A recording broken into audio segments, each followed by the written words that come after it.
Hello everyone.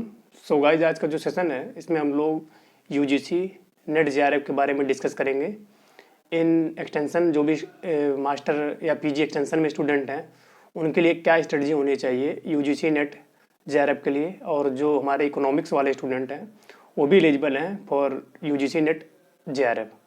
So student काफ़ी अभी जो जेआरएफ से एडमिशन लिए एक्सटेंशन या इकोनॉमिक्स में, काफ़ी जो जूनियर हैं या अभी स्टूडेंट हैं उन्होंने पर्सनली मुझे मैसेज और कॉल भी किया कि सर एक शॉर्ट वीडियो आप बनाइए कि how to prepare UGC NET and JRF, क्या स्ट्रेटजी होनी चाहिए, कौन कौन सी बुक लिस्ट होनी चाहिए और क्या बेनिफिट हैं यूजीसी नेट और जेआरएफ के। सो स्टूडेंट हम लोग डिस्कस करेंगे इस वीडियो में कि फर्स्ट ऑफ ऑल क्या इसका अपॉर्चुनिटी या क्या बेनिफिट है कि अगर हम लोग यूजीसी से नेट और जेआरएफ होते हैं, और क्या क्या इसका सिलेबस क्या है, और किस हिसाब से नेट का सर्टिफिकेट क्राइटेरिया क्या है कि यूजीसी नेट कैसे जेआरएफ के लिए शॉर्ट लिस्ट करता है, कैसे नेट के लिए शॉर्ट लिस्ट करता है यूजीसी, और कितना अमाउंट मिलता है पर मंथ उसमें जेआरएफ में शॉर्ट लिस्ट होने के बाद, इसको हम लोग डिस्कस करेंगे। फर्स्ट ऑफ ऑल, अगर हम लोग जो भी एक्सटेंशन के स्टूडेंट हैं एमएससी, तो वो एडल्ट एजुकेशन, कम्युनिकेशन और सोशियोलॉजी 3 सब्जेक्ट में एलिजिबल हैं इन यूजीसी।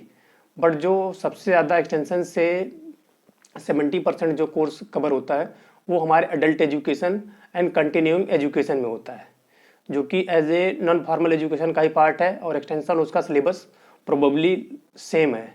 अगर आपने एक्सटेंशन को अच्छे से पढ़ा है तो आपको सेकंड पेपर जो 100 क्वेश्चन से आते हैं उसके लिए आपको एक्स्ट्रा नहीं पढ़ना है।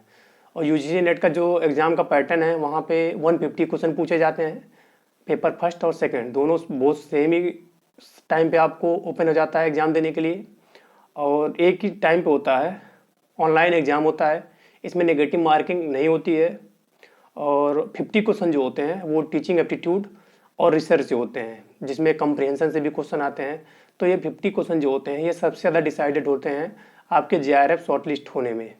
अगर आप अराउंड 35 और 40 के पास क्वेश्चन करेक्ट कर लेते हैं 50 से, क्योंकि इसमें निगेटिव मार्किंग नहीं है, तो आप 50 के 50 अटैम्प्ट कर सकते हैं ईजिली। अगर आप 35 और 40 के बीच में अराउंड आ जाते हैं तो आपका प्रोबेबली ज़्यादा चांस हो जाता है जेआरएफ के लिए शॉर्ट लिस्ट होने का। और आप 100 से जो हमारे सब्जेक्ट्स क्वेश्चन आने वाले हैं वहाँ से 70, 75, 65 तक भी अगर कर लेते हैं तो आप जेआरएफ के लिए शॉर्ट लिस्ट हो जाएंगे। और यूजीसी का जो फॉर्म साल में 2 बार आता है, बट अभी जो कोविड है इसकी वजह से थोड़ा सा प्रॉब्लम आ रहा है, बट हम लोग एक्सपेक्ट कर सकते हैं कि न्यू नोटिफिकेशन जो है वो हमारा फरवरी या मार्च में आ जाएगा। और सबसे बड़ा इसका जो बेनिफिट है कि आप जो एसआरबी का नेट होता है एमएससी पास आउट होने के बाद उसमें एलिजिबल होते हैं, जबकि यूजीसी में आप अपना मास्टर फर्स्ट ईयर में अगर आपने एडमिशन ले लिया है तो आप यूजीसी के लिए एलिजिबल हो जाते हैं और आपका नेट वैलिड भी होता है। तो सबसे ज़्यादा बेनिफिट ये हो गया। सिलेबस 150 क्वेश्चन आते हैं टोटल, 50 क्वेश्चन रिसर्च और टीचिंग एप्टीट्यूड से होते हैं, जो कि हर सब्जेक्ट वाले के लिए सेम ही होता है। 100 क्वेश्चन आपके सब्जेक्ट डिसाइडेड सब्जेक्ट से आएंगे, नो निगेटिव मार्किंग, इसमें निगेटिव मार्किंग नहीं होती है। अगर हम लोग सिलेबस की बात करें तो सिलेबस मैं अभी टेलीग्राम पे अपलोड कर दूंगा। और बुक लिस्ट फर्स्ट पेपर के लिए आपको सिर्फ एक ही बुक फॉलो करनी है। केबीएस मदन सिंह की बुक आती है टीचिंग रिसर्च एप्टीट्यूड करके, अराउंड 350-400 के पास की ये बुक है, उसको आप लोग परचेज कर लीजिएगा। और अगर आप चाहें तो ऑनलाइन कुछ टीचिंग एप्टीट्यूड पढ़ाते हैं, but I think KBS Madan book is sufficient for paper first. And second paper के लिए आपको एक्स्ट्रा कुछ नहीं पढ़ना है, जीएल रे आपको पढ़ना है। जो आपके कोर्स पढ़ाए जा रहे हैं आप उसको अच्छे से पढ़िए और जो आप एसआरबी के लिए प्रिपेयर कर रहे हैं वो आप पढ़ लीजिए।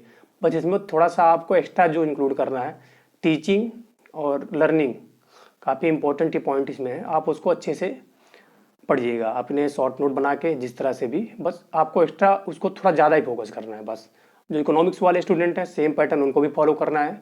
आपको 50 क्वेश्चन केबीएस मदन से कवर करना है, और जो आपके 100 क्वेश्चन आने वाले हैं इकोनॉमिक्स पोर्शन से, जो आप बुक लिस्ट फॉलो कर रहे हैं एसआरबी नेट के लिए, आपको वही सेम फॉलो करना है।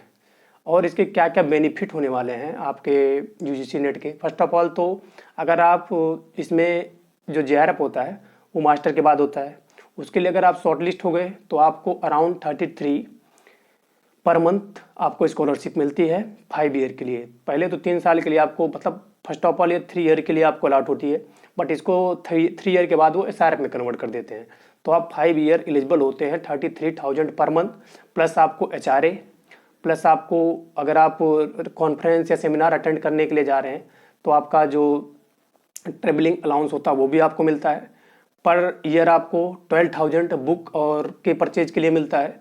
तो अराउंड आपको अगर सब जोड़ा जाए तो 35 ऑन एवरेज आपको पर मंथ मिलता है, जो कि आई थिंक ASRB भी आपको नहीं देता है।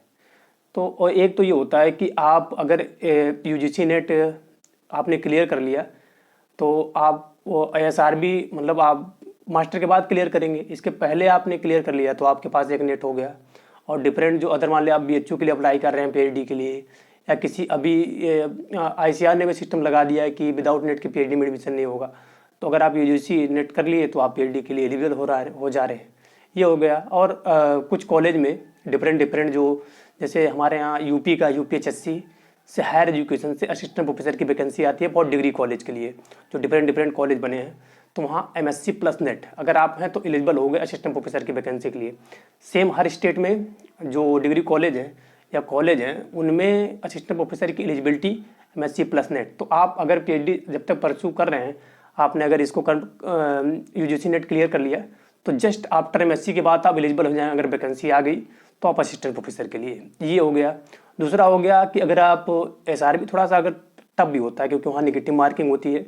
UGC में हम निगेटिव मार्किंग नहीं होती है। तो आप आफ्टर, क्योंकि कुछ स्टूडेंट होते हैं कि उनका PhD परस्यू करने का माइंड सेट नहीं होता है और फैमिली की भी कुछ प्रॉब्लम होती है क्योंकि अपने यहाँ हायर एजुकेशन काफ़ी कास्टली है और इसको सबको एफर्ड करना मुश्किल है। ये अलग बात है कि कुछ JRF स्टूडेंट, बट मैं JRF जो ICR JRF का स्टाइपेंड देता है मैं उसको 0 मानता हूँ, क्योंकि इतनी ज़्यादा फी स्ट्रक्चर है। अगर आपको 12,500 पर मंथ मिल रहा है, आप एक सेमेस्टर की 40,000 50,000 फीस आप सबमिट कर रहे हो, उसके बाद पर मंथ का आपका हॉस्टल फीस हो गया और मेस का डाइट हो गया, तो वो नथिंग है आप JRF की स्कॉलरशिप।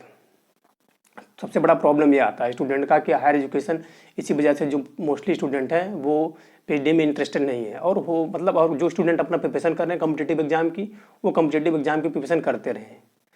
तो वो एक स्कोप हो जाएगा। अगर आपका UGC नेट निकल गया तो आप जो डिफरेंट प्राइवेट कॉलेज हैं या कुछ यूनिवर्सिटी हैं वो AP असिस्टेंट प्रोफेसर की वो अपने यहाँ टीचर की पोस्ट निकालते हैं, तो आप वहाँ तब तक अपना साथ में टीचिंग करके आप अपना प्रिपरेशन भी कर सकते हैं। एक आपका खुद का मतलब आप सेल्फ डिपेंडेंट हो जाएंगे, ये स्कोप हो गया। और मैं सिलेबस डिस्कस कर लेता हूँ, मतलब पॉइंट क्या क्या पॉइंट है इसमें हमारे एडल्ट एजुकेशन में। जैसे जो हमारा फर्स्ट पेपर है वो इकोनॉमिक्स और एक्सटेंशन, जो भी स्टूडेंट है चाहे किसी भी डिसिप्लिन में वो दे रहा है एग्जाम, तो उसके लिए सेम है। जैसे फर्स्ट जो हमारा इसमें टोटल जो इन्होंने 11 यूनिट को डिवाइड कर रखा। पहला जो यूनिट हमारा है वो टीचिंग एप्टीट्यूड का है, तो आपको KVS मदन से सभी टॉपिक इजीली आपको कवर कर लेंगे। अब टीचिंग एप्टीट्यूड के बाद सेकंड हमारा रिसर्च एप्टीट्यूड है। रिसर्च जो आप ऐसे भी MSc में पढ़ते हैं वो हो गया। थर्ड हमारा रीडिंग कंप्रिहेंशन हो गया, ये आप इजीली पढ़ सकते हैं। ग्रामर, इसमें ग्रामर आपको कंप्रिहेंशन से आपको पैसे दे दिया जाता है, वहाँ से क्वेश्चन पूछे जाते हैं, इसको आप इजीली से कर सकते हैं। देन फोर्थ कम्युनिकेशन, हमारे लिए फर्स्ट पेपर भी काफ़ी इजी है। जो भी स्टूडेंट है कम्युनिकेशन भी आपने पढ़ रखा है तो वहाँ से भी क्वेश्चन आप इजीली कर ले जाएंगे। लॉजिकल रीजनिंग से क्वेश्चन आते हैं। देन सेवंथ हमारा DI डाटा इंटरप्रिटेशन है, उसको भी यहाँ से भी इजीली क्वेश्चन सॉल्व हो जाते हैं। देन ICT, ये भी हर स्टूडेंट जो एक्सटेंशन वाला होता है वो पढ़ता ही है। देन नाइन्थ हमारा पीपल एंड एनवायरनमेंट, यहाँ से कुछ एक्ट पूछे जाते हैं डायरेक्टली, आपको एक्ट जो लेजिस्लेशन हुए जो रिफॉर्म हुए उसको पढ़ना है। Then higher education system India में क्या सिस्टम है ये पढ़ना है। टोटल जो हमारा 10th पार्ट में डिवाइड है फर्स्ट वाला पेपर का 10 यूनिट में, तो आप हर यूनिट को अच्छे से पढ़िएगा। और मेरी ये एक स्पेशल रिकमेंडेशन है, आप कम्युनिकेशन, ICT और रीडिंग कम्प्रिहेंशन और रिसर्च को काफ़ी अच्छे से पढ़ के जाइए। क्योंकि मैं इस बार पेपर में इस एग्ज़ाम में अपियर हुआ था तो मेरी बाई फॉल्ट मेरी जो सबसे बड़ी प्रॉब्लम रही, मैं फर्स्ट पेपर का कुछ नहीं पढ़ के गया था। सेकंड पेपर तो मैंने बहुत अच्छा किया और उसमें मेरे 80+ क्वेश्चन सही हैं, but I think first paper जो मेरा बहुत अच्छा नहीं हुआ था, इस वजह से हो सकता है कि मेरा नेट रुक जाए UGC। बट नेक्स्ट ईयर मैं ज़रूर ट्राई करूँगा। और आपको मैं जो मैंने एज ए फॉल्ट की थी तो मैं ये नहीं चाहता कि आप भी फॉल्ट करें। आप फर्स्ट पेपर को भी उतना समय दीजिएगा जितना आपने सेकंड पेपर के लिए दिया है। फर्स्ट पेपर आप इजीली, अभी मैं KVS मदन लेके आऊँ, खुद भी पढ़ रहा हूँ, तो इसलिए आपको रिकमेंड कर रहा हूँ आप KVS मदन को जरूर परचेज करिएगा, आपके लिए हेल्पफुल होगा। देन सेकंड जो आपका सिलेबस है एडल्ट एजुकेशन कंटिन्यूइंग का, तो आप UGC की साइट से जाके डाउनलोड कर सकते हैं। कोड नंबर इसका 46 है और मैं टेलीग्राम पे इसको अपलोड कर दूंगा। तो टोटल जो हमारा ये भी पार्ट है टोटल 10 यूनिट में डिवाइड है, एडल्ट वाला भी। जैसे पहला एडल्ट एजुकेशन क्या है, कंटिन्यूइंग क्या है, सेकंड हमारा functional base of adult education के क्या है, देन अल्टरनेटिव लर्निंग सिस्टम क्या है, करिकुलम प्लानिंग क्या है, ह्यूमन रिसोर्स मैनेजमेंट क्या है, ह्यूमन रिसोर्स डेवलपमेंट हम लोग एक्सटेंशन में भी पढ़ते हैं, ये हो गया। Then communication for social development हो गया, ये भी हो गया। Then social and development concern हो गया, रिसर्च एंड रिसर्च मेथड्स हो गया, लाइफ लॉन्ग लर्निंग हो गया। तो टोटल 10 यूनिट, फर्स्ट पेपर भी 10 यूनिट में डिवाइड है, सेकंड वाला भी पेपर 10 यूनिट में डिवाइड है। तो ये सिलेबस मैंने निकाल रखा है खुद के लिए, तो आप भी इसका प्रिंट आउट ले लीजिएगा। मैं अभी सिलेबस सेकंड पेपर का अपलोड कर रहा हूँ। फर्स्ट पेपर का तो सबका कहीं से भी आप यूट्यूब से सर्च मारेंगे या गूगल क्रोम पे भी डालेंगे तो आपको इजीली अवेलेबल हो जाएगा। आई थिंक जो भी मेरे जूनियर थे या स्टूडेंट थे पर्सनली मुझसे रिकमेंड किए इस वीडियो के लिए, और मैं ये भी सोचता हूँ कि ये वीडियो आपके लिए हेल्पफुल होगा। सो अगर आपको हेल्पफुल लगा होगा तो आपके जो भी जूनियर या सीनियर या बैचमेट होंगे इस वीडियो को जरूर शेयर करिएगा। और जो भी मेरी क्लासेस हो रही हैं, आई थिंक मैं अपनी तरफ से पूरा कोशिश कर रहा हूँ कि मैं आपको ऑथेंटिक और रिलायबल जो भी इंफॉर्मेशन और कंटेंट अवेलेबल करा सकूं, और मैंने मतलब काफ़ी एफर्ट भी करता हूं। सो आपसे यही रिकमेंड रहेगा कि जो भी वीडियो रहे उसको लाइक ज़रूर करिएगा। अगर आपने अभी तक सब्सक्राइब नहीं किया तो सब्सक्राइब जरूर कर लीजिएगा। सो सेशन हम लोग एंड करते हैं। अगर आपका कोई क्वेरी या डाउट होगा तो कमेंट सेक्शन बॉक्स में राइट डाउन करिएगा। Thank you for listening.